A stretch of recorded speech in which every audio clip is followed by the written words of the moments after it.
happens when an anime series tries to cram too much story into too few episodes?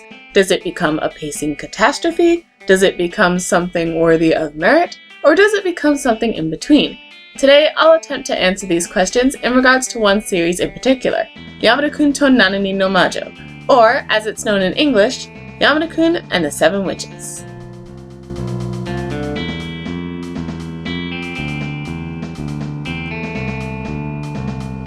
Yamada-kun and the Seven Witches is a 12-episode anime series that aired in the spring season of 2015. Based on a manga of the same name by Miki Yoshikawa, the story follows our titular character Yamada-Ryu, a delinquent who finds only boredom in his daily high school life until a fall down the stairs with one of his classmates causes him to discover that he has the ability to swap bodies with anyone he kisses. For the first few episodes, the series focuses on character introductions alongside Yamada's attempts to use his newfound ability to solve the various problems that he and his friends encounter.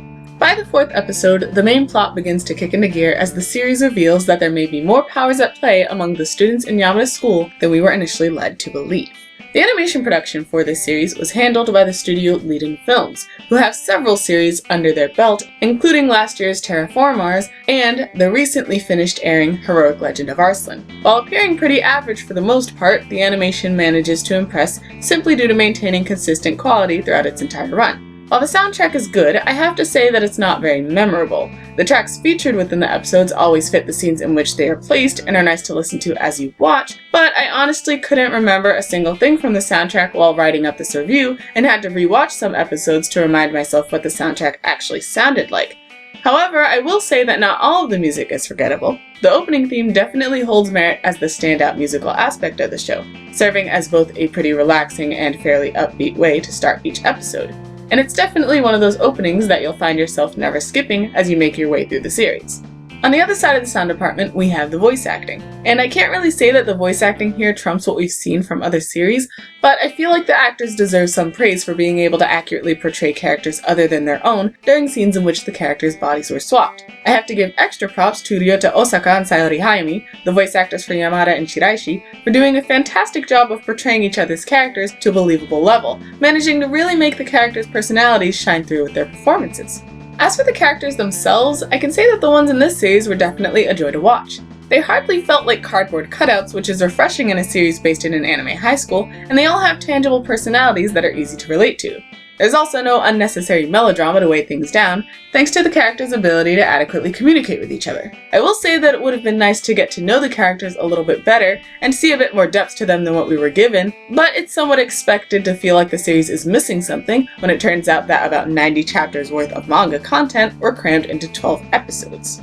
It certainly isn't uncommon for an anime to cut things out from the source material in order to fit a certain runtime, but I can honestly say that Yamada-kun didn't do too badly in this department. In fact, I might even say they did a pretty good job. There will be times when you can definitely feel the rushed pace, as there will be new characters introduced at the drop of a witch hat, and you'll often find yourself confused as to how the characters made it from one situation or scenario to the next. However, the confusion isn't so great that you'll have absolutely no idea what's going on, and you'll be able to more or less follow along whenever anything important to the main plot is going on. Also, by the time you reach the end of the series, all the times you felt confused will almost seem like a distant memory, as by the end you'll have understood pretty much everything that led up to the finale. And the finale is a good one. I mean, sure, it won't blow your socks off or anything, but all of the loose ends are tied up, and the conclusion is pretty satisfying. In short, you won't find yourself with one of those open-ended conclusions that fails to resolve anything and leaves you hoping for an unlikely second season, or with only the option of reading the manga to see where the story ends up. Incidentally, however, the manga actually does continue from where the anime left off. Although not being a manga reader myself, I can only wonder how the story could possibly continue from where the anime left off without feeling like an unnecessary extension of the story. But I suppose I'll just have to pick up the manga in order to find out. Yamada-kun and the Seven Witches is a fun show, with likable characters, an interesting plot, and a satisfying ending. I'd say that if you're a fan of romantic comedies or of high school settings that include a bit of a supernatural twist, then you'll probably enjoy this show. I certainly did. The pacing, rather than ruining the show completely, simply prevents it from being as good as it could be. Ultimately, I'm gonna give the show a 7.5 out of 10, which is essentially halfway between good and great. Perhaps if it had been a little longer so as to avoid the rushed pace, I probably would have given it an 8 or even an 8.5 out of 10, but for what it is, I can certainly see myself rewatching it if I ever get bored, and it's definitely given me a reason to check out the source material.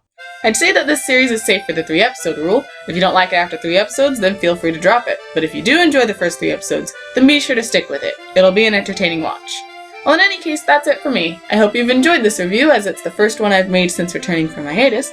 Let me know in the comments what you thought of the review, or what you thought of the series itself, and be sure to let me know where I can improve in making these videos, because constructive criticism is always appreciated. Until my next video comes along, take care, and so long.